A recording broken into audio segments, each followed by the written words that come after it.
تأخر إطلاق قناة هنداوي الفضائية له علاقة بأي خلاف بين حضرتك وبين الدولة؟ لا لا لا لا، مفيش أي خلاف بيني وبين الدولة، بالعكس ده أنا علاقتي بالدولة علاقة يعني زي الفل.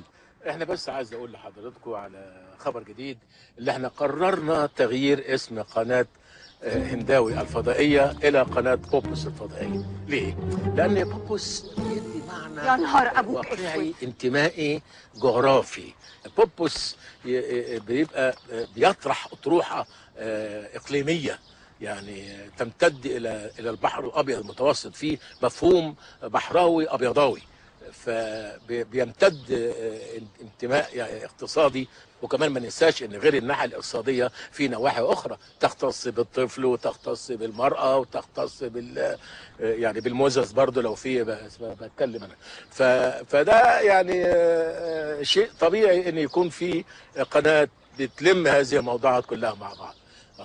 بس انا حضرتك شايف يعني ان قناة هنداوي تعبر عن الحالة الاقتصادية، وخاصة في البحر الاحمر، والامور البحر الاحمرية واضحة كما يلي. فهناك بحر احمرية ده امتى الاحمرية؟ انت مالك انت بتتدخل ليه؟ استاذ محسن، يا ترى قناة بوبوس الفضائية تنطلق من مدينة الانتاج العالمي؟ لا، هي هتنطلق من هنا، من قلب بيتي. بيتك بيتك يا روح امك احتليته. ايه فاكر نفسك ايه؟ ها؟ هي فاكراني بوش ولا ايه؟ ربنا يزيدك يا باشا. ثانك يو مالكي، ثانك يو فيري ماتش مالكي.